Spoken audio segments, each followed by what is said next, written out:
Nesse vídeo, eu tenho o objetivo de te mostrar como construir melhor, como projetar melhor obras, como conseguir realmente ter um lucro no final de uma construção. Aqui eu sempre trago uma visão de para quem constrói, para quem é construtor, para quem é incorporador ou para quem também quer fazer alguma edificação, alguma obra para si mesmo, enfim, né? E esse aqui é uma série, esse vídeo é uma série que eu iniciei há umas 2 semanas atrás. Então esse, se eu não me engano, é o terceiro vídeo da série em que eu trago uma conversa aqui com você sobre as coisas que acontecem aqui no escritório, né? Meu escritório, eu tenho um escritório de projeto estrutural e eu trago algumas vivências aqui e sempre tentando trazer umas ideias para vocês, algum conteúdo de qualidade aqui para vocês, tá certo? Nesse formato de conversa. Então, hoje a gente vai falar sobre obra, sobre sistemas construtivos de forma geral. Eu, hoje de manhã, estava aqui pensando, verdade, vamos abrir um parênteses aqui. Essa série agora eu dei um nome muito criativo de Papo de Escritório. Me veio à cabeça, gostei do nome, é uma ironia, claro, né? Mas vai ser esse o nome. Eu coloquei uma playlist aqui no canal, se você quer ver todos os vídeos, de Papo de Escritório, em que eu trago essa conversa aqui que eu teria com um cliente ou algo do tipo, beleza? E hoje eu estava aqui pensando o que eu vou falar com o pessoal, estava com algumas ideias na mente, puxei algumas conversas de alguns clientes, e aí eu lembrei que eu estava com um projeto aqui, que vou sair daqui desse vídeo, dessa gravação, e eu vou atender um cliente. Eu trouxe aqui um projeto, vou tentar mostrar para vocês. É um projeto bem quadradão, que o cliente vai fazer, eu vou explicar para vocês qual que é a ideia desse projeto. E o mais legal que eu trouxe, eu vou ter custos aqui para mostrar para vocês também, para vocês terem uma ideia de que a escolha construtiva, a escolha do sistema estrutural, ela é muito importante, impacta muito numa obra, tá? Uma obra simples essa aqui, para vocês terem uma ideia. Eu vou mostrar aqui, qualquer coisa vocês dão um pause. É uma obra de 10 por 10. Ela é 10 por 10, 100 metros quadrados, é 2 pisos, então é 10 por 10, 2 pavimentos, então dá 200 metros quadrados. Uma obra bem simples. Deixa eu tomar meu cafezinho aqui, que hoje eu deixei para tomar ele aqui com vocês. Ah, é uma obra simples, isso aqui é uma confecção. Na verdade, esse cliente ele já tem 2 galpões grandes lá no local. Esses galpões foram feitos em pré-fabricado, pré-moldado. E o cliente não gostou do resultado, ficou assim, a equipe acabou deixando bem torto os galpões lá, e ele teve que consertar, teve que fazer uma reforma bem grande, e não gostou. E aí ele me procurou e pediu se tinha alguma outra alternativa a não ser o pré-moldado e tal. E aí eu disse, claro, vamos estudar, né? Aqui numa obra tão grande, vamos estudar o que dá para fazer. E aí eu vou trazer todas as ideias que a gente teve nesse projeto, que é simples, mas que dá para extrair muita coisa daqui, tá certo? Então, a primeira coisa que eu falei para o cliente é o seguinte: bom, ele tinha feito 2 galpões, um desses galpões foi no passado. Pedi para ele, você tem a sondagem ainda do terreno? Ele disse, eles não me pediram sondagem. Eles não me pediram sondagem. Daí, eu conheço bem a região ali, eu tenho algumas sondagens próximas. Eu falei para ele, cara, e como é que foi feita a fundação desse teu galpão, né? Eu vou começar pela fundação aqui da edificação, que é a nossa base de tudo, né? Ele disse, isso aqui a gente estaqueou tudo, fez estaca, a estaca, se eu não me engano, ele me falou 6, 7 metros, as estacas foram 6, 7 metros, foram cravadas, né? Então ele me falou isso. Eu disse, beleza, mas não foi feito sondagem. Não foi feito sondagem. Eu disse, ok. Cara, primeira coisa, vamos fazer sondagem, né? Vamos fazer sondagem, porque aqui pode significar um valor, um custo alto se a gente não fizer. Né? E esse é um cliente bom, ele não hesitou, ele marcou a sondagem, e a sondagem ficou pronta essa semana. E aí por isso que eu consegui já fazer aqui o pré-dimensionamento para ele. E aí, aí que começa. Esse é o primeiro ponto. Eu acho que se tu queres construir, esse é o primeiro ponto. Mas eu vou fazer uma casa. Vou fazer uma casa de 100, 120, 150 metros quadrados, ou até menor às vezes, tá? Vale a pena? Sempre vale, sempre vale. Eu tive um cliente, tive um caso também, o cara fez uma casa, o terreno já aparentava ser muito bom, mas ali o pessoal fazia trado, furava de trado e fazia ainda a sapata em cima, o que é incorreto, mas enfim, faziam lá. Então o pessoal gastava lá, sei lá, numa casa, o cara ia gastar em torno de 10 mil reais para fazer lá aquela fundação. Falei para ele, vamos fazer a sondagem, vai gastar aqui para a gente a sondagem é R$2.000. Vamos fazer a sondagem, vamos ver o que vai acontecer ali, e aí a gente estuda. Deu uma hesitada, porque todo mundo não fazia. Eu disse, não, mais fácil, nós vamos conseguir pagar essa sondagem. E dito e feito, a gente conseguiu fazer sapatas lá, uma casa grande, 100 metros, grande, 120 metros quadrados. E é pequena, né? E aí a gente fez lá a sondagem, deu uma sondagem muito boa, com 1 metro, já deu impenetrável, então ótimo, né? Assim, deu 40 golpes, então já estava praticamente impenetrável uma casa ali. E a gente fez lá uma sapata de 60 por 60 praticamente, pelo que eu me lembro aqui, uma ou outra deu ficou um pouco maior. Então ele gastou lá 4, 5 mil para fazer essa fundação. Então a sondagem se pagou, ainda sobrou dinheiro, né? Ah, mas sobrou 2.000, 3 mil reais. Beleza, sobrou 2.000, 3 mil reais, né? Então já paga a entrada do projeto, pelo menos, né?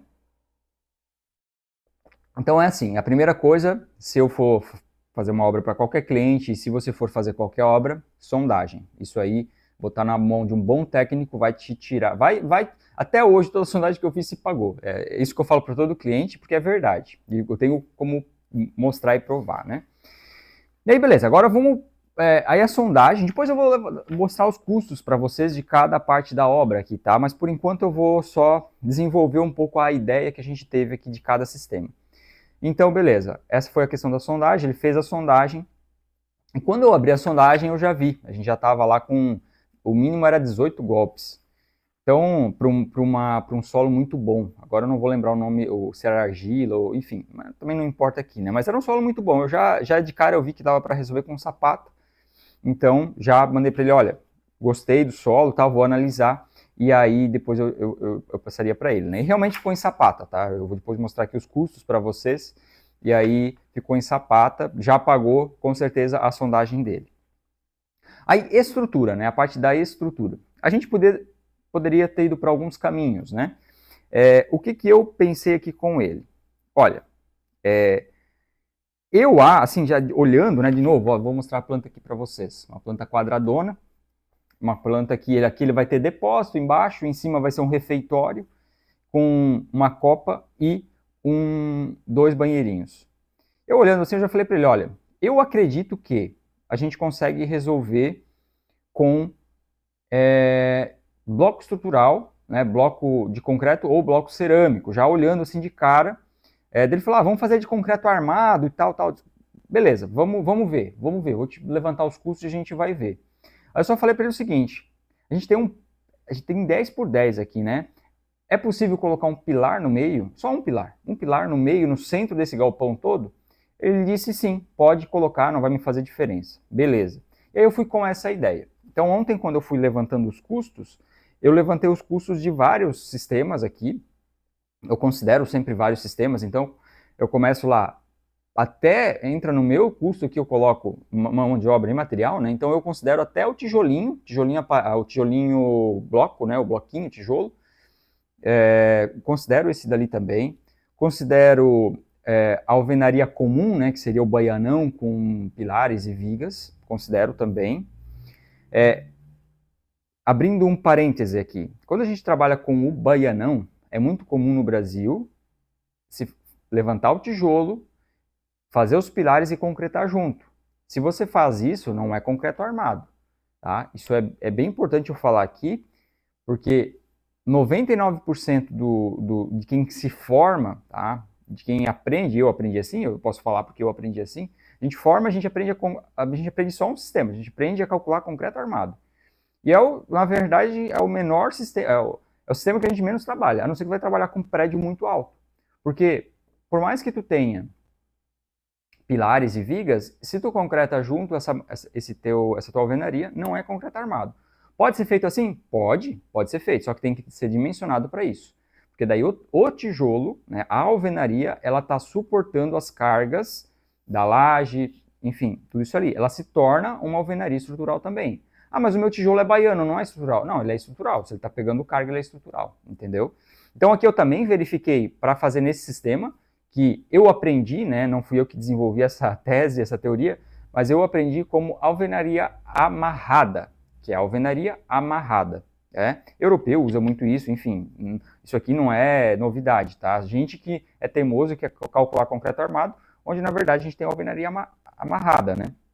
E aí tu não precisa ter um pilar, por exemplo, na parede, vai ter uma cinta ali, né? Um pilarete, que daí tu coloca uma ferragem mínima, porque basicamente, eu não quero entrar muito na parte teórica aqui, mas basicamente toda a carga, todo o peso, digamos assim, da estrutura é resistido pelo tijolo, e a carga horizontal, que é vinda do vento, digamos assim, né, não é bem isso, porque tem várias questões ali no meio também, mas de forma bem leiga, né, o vento, digamos assim, quem vai resistir são os pilaretes.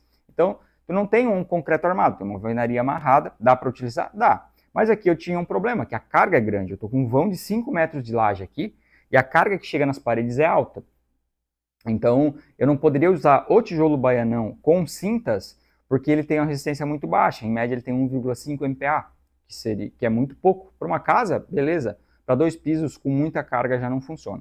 Então, eu avaliei também esse sistema, voltando, fechando os parênteses, né? Avaliei com esse sistema. Avaliei com concreto armado de verdade, que seria fazer todos os pilares, concretar a viga, laje, concretar tudo, e depois fazer a alvenaria. Eu vou até colocar esse custo aqui para vocês. Então eu considerei esse sistema possível também. E aí os mais, assim, que eu sabia que já ia mais ou menos dar, que é o bloco de cerâmico estrutural, o bloco de concreto estrutural. Considerei também outros sistemas aqui só para mostrar para o cliente. E aqui eu nem acabei colocando, mas considerei ICF, considerei outros sistemas que poderiam funcionar. Simplesmente só para mostrar e ter uma base de curso, né? Eu acabei ficando com 3 aqui, que eu vou mostrar para vocês, que é o bloco cerâmico, o bloco de concreto e o tijolo baianão com vigas e pilares, que seria o concreto armado, tá? Então, fecha essa questão da parede, eu fiz essas 3 análises ali para o cliente e vou demonstrar isso para ele agora de manhã, tá? E aí, claro, aqui eu tenho várias coisas que eu vou ainda falar com ele, aqui eu até anotei, eu vou ter que, aqui tem algumas janelas projetadas aqui na linha que vai ter a viga, opa, não, vocês não estão vendo nada aqui, né? Então eu vou tentar eliminar essas janelas de alguma forma, ou posicionar elas um pouco para a lateral, né? Então tem vários detalhes aqui, tem a questão da torre da caixa d'água, que eu vou tentar colocar mais próximo da viga. Então são detalhezinhos que não entrariam nesse vídeo aqui, tá? E aí, o último sistema que a gente poderia avaliar seria o sistema da laje. Aqui também a gente tem infinitas possibilidades. Mas geralmente o mais comum para a gente aqui é a vigota treliçada, né? Ou é pouco, mas tem a laje plana também, né? Que seria a laje de concreto plana. Eu coloquei esse curso aqui para mostrar para ele. Até não deu tão alto. Mas aí também tem uma questão importante que a gente precisa pensar e analisar. Deixa eu só ver uma coisa aqui, galera, que fiquei na dúvida se estava ou não gravando aqui agora. Eu tenho meu espelhinho lá, só que eu não consigo às vezes ver se ele está gravando. Eu só consigo me enquadrar na imagem aqui. Mas beleza. Aí o último sistema que eu tinha para avaliar então para ele era a questão da laje. Que laje que a gente iria utilizar para essa obra, né?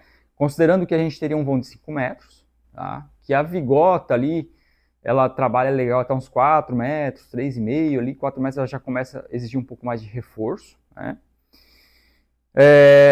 Mas eu avaliei a gente trabalhar com a vigota armada, cerâmica, né? Ou a vigota treliçada com cerâmica, enchimento em cerâmica, e a vigota treliçada com EPS, né? Que acaba tirando um pouquinho mais de peso e tudo mais. E também considerei a laje maciça como uma possibilidade aqui, tá? Uma possibilidade. Aí, beleza. Esses foram os itens levantados. Então, a gente tem, vamos recapitular aqui, galera. Sapatas. Eu levantei 3 possibilidades para essa obra. Seria sapata corrida, radier enrijecido, que é basicamente onde tem as paredes, a gente cria ele acaba sendo, o radier é aquele piso, né, que fica abaixo da obra, e aí onde tem as paredes a gente aumenta só na área das paredes, então a gente enrijece a parte das paredes, que fica como se fosse uma viga maior zona ali embaixo da parede, né? Então tem essa possibilidade aqui, e eu coloquei o custo aqui para ele. E o radier liso, que é o mesmo radier, só que ele não tem enrijecedores, ele é uma laje zona lá e tudo mais. Então, essas foram as possibilidades para a fundação. Para a parede, eu tive aqui 3 possibilidades, como eu já falei para vocês, bloco cerâmico de concreto baiano, e laje, então, vigota e maciça. Aí, a gente vai analisar agora coisinhas a se considerar em cada sistema. Por exemplo, todos os blocos cerâmicos, todos os blocos que eu tenho aqui, tanto cerâmico, concreto ou baiano, nenhum tem uma boa termoacústica. Então, isso aqui eu coloquei para ele, eu vou expressar isso para ele, né? Eu vou falar isso para ele. Mas, no caso dele, não importa muito, porque o caso dele é uma fábrica, ele vai ter ali depósito e vai ter em cima um refeitório. Então, para ele, não vai fazer tanta diferença essa questão da termoacústica. Mas eu levanto, eu mostro para o cliente, olha, tem essa questão. Até teve ontem eu estava conversando com um cliente em obra, que a gente está fazendo uma obra de alto padrão, então na etapa de muros, fechando, é um muro de 80 metros lá que a gente está fazendo. Só que esse cliente, ele é um cliente de alto padrão e ele quer agora, a gente vai começar a obra, até já tinha feito o projeto, está pronto o projeto, mas me levantou uma questão que esse cliente ele quer muito o conforto acústico na obra. Ele quer porque quer que a gente iria, até nesse caso, ia usar o tijolo baiano, que ele tem 14 centímetros, né, por 20, a gente ia usar ele deitado para aumentar a espessura de parede, para melhorar a questão da acústica nessa obra. E aí eu estava conversando ontem com o cliente e tem a possibilidade da gente colocar o ICF, porque ele é caro pra caramba, mas vai te dar térmica e acústica legal. Para esse cliente talvez faça sentido. Então, inclusive, eu vou recalcular. Inclusive, se vocês quiserem, se vocês estão gostando desse sistema aqui de vídeo, nesse jeito de vídeo, vocês me deixem aqui nos comentários que eu trago mais. Eu não sei se é o tipo de vídeo que vocês gostam, tá? Mas se vocês gostam, tragam aqui e aí a gente vai vendo se faz nesse formato. Eu posso trazer mais cases, né, aqui do escritório para avaliar e mostrar para vocês a questão dos custos. Se vocês gostam, tragam aqui que a gente vai apresentar isso aqui para vocês. Então, nesse cliente aí, talvez faça sentido pagar 50%, 60%, 70% a mais do que ele gastaria para ter uma térmica acústica boa, entendeu? Só abrindo esse parênteses, porque aqui eu coloquei todas as opções, para não dizer que são todas opções ruins, o bloco cerâmico tem uma boa, tem um pontinho a mais em relação ao baiano e o de concreto, então, mas é pouquinha coisa também. Então, mas eu coloco isso para o cliente, mostro isso, né, e cada caso é um caso, por isso que não dá para a gente usar só um sistema construtivo para qualquer obra.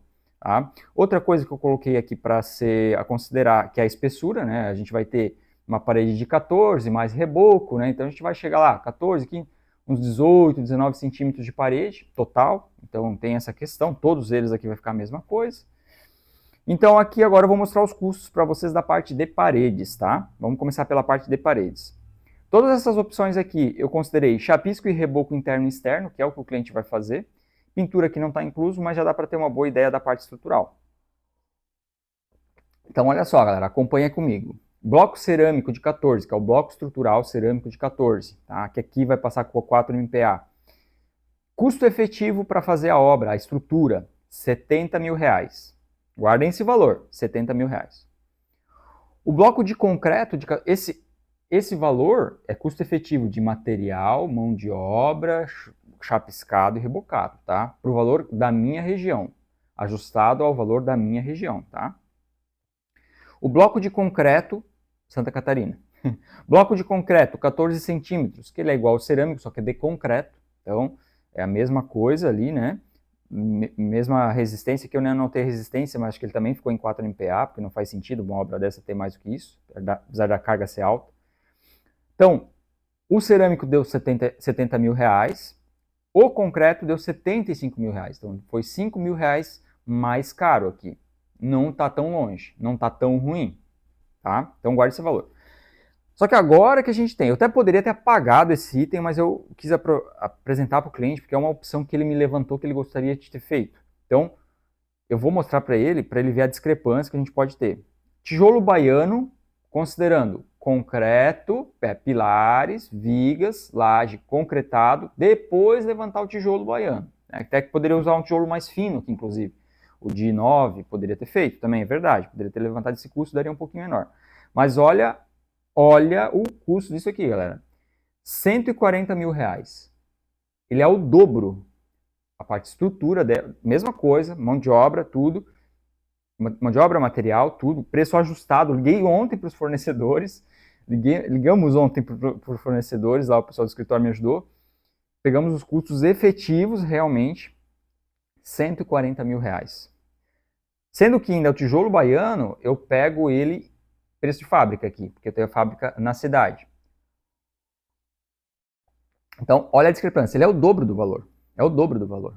Então, assim, de novo, voltando naquela questão que eu comentei com vocês. Se o cara só apertar botão, só ir para o software, calcular concreto armado, papapá, vai para a obra. Se a obra fizer com o tijolo e concretar as vigas, os pilares junto, vai dar merda, porque vai estourar tudo, desculpa o palavrão, hein, galera. Vai estourar tudo o tijolo embaixo. Né? Pode estourar, enfim, pode redistribuir, enfim, mas pode dar um monte de patologia. Se o cara fizer em concreto armado, bonitinho, como que manda o figurino, as formas, bonitinho, dobro do preço. Então não faz sentido a gente colocar um concreto armado aqui. A gente vai trabalhar com tijolo cerâmico, né? Claro, isso depois vai ser calculado, talvez vai ter algum reforço, vai ter alguma coisa, mas não vai fugir muito disso, tá? Beleza? Para as lajes agora, vamos para as lajes. Isso aqui também vai variar de estado para estado, de cidade para cidade, porque depende do que tu tem disponível na tua cidade. Mas tipos de laje, que eu levantei dois tipos, que é a vigota com treliçada e a maciça, né? Então, a vigota, a laje de vigotas armadas ficou em R$ 43.500 para o meu custo efetivo aqui da região. Essa com a cerâmica, com os blocos enchidos de cerâmica, né? E a EPS, com o EPS, que é o isopor ali, R$ 50 mil. Então já também é um valor expressivo aqui, né? Então a gente já tem um valor bem expressivo. E a laje maciça, ela está em R$ 52 mil. Não ficou tão alto, não ficou tão acima da laje da vigota treliçada. Por quê? Até olhando depois os meus cálculos, para nós está muito barato o madeirite plastificado aqui. Está muito barato em questão de... Está muito barato, enfim, eu não tenho o histórico de valores, se isso baixou ou não baixou, mas comparado às vigotas, o preço da vigota ficou muito próximo, assim. Né? Provavelmente a gente vai usar aqui a vigota armada de cerâmica, normal, mas tem essa questão aí, tá? Aqui eu poderia ter trabalhado talvez até com outro tipo de laje, uma laje mais pesada. Talvez eu até trabalhe com uma, para não reforçar essa vigota aqui ser treliçada, eu coloque só a vigota 12 mais 4, né, que eu estou considerando a 8 mais 4, que é um pouquinho maior, vou ter uma laje um pouquinho maior, mas eu consigo vencer esse vão mais fácil também. Aí a questão até de otimização depois, tá? E aí vamos para a fundação agora, em que eu levantei as três possibilidades. O radier eu levantei aqui só porque a galera que gosta de usar radier acha que ele faz milagre. Então assim, mas vamos lá. Quanto que ficou a sapata corrida? Porque aqui nesse caso eu faria uma sapata corrida, eu tenho uma carga distribuída, é um bloco estrutural, tem uma carga distribuída. Então não faz sentido eu utilizar sapatas isoladas. Eu vou usar uma sapata corrida em volta da obra, onde eu tenho parede, sapata corrida. No pilar central, sim, eu faço uma sapata isolada para pegar a carga central. Mas os outros é sapata corrida. Custo efetivo, R$ 11 mil. R$ 11 mil. De graça quase, né? Aqui eu estou considerando tudo já, escavação, tudo, muito barato, tá? Né? No meu ver é muito barato. Não, a escavação não estou considerando, porque eu não estou considerando em nenhum, nem o radier liso aqui.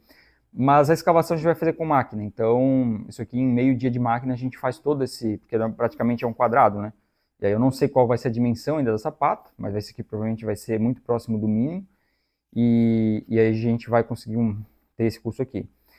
Se o cliente optar pelo radier enrijecido, né, que é o radier não liso, que é o mais comum aqui pra gente, o enrijecido, que é com vigas embaixo, de 11 mil ele vai para 16 mil, aumenta um pouquinho o custo. E o radier liso, sem esses enriquecedores, vai para 20 mil reais. Também o dobro do preço. Então, é isso. Esses foram os sistemas que eu levantei de custo aqui para o cliente.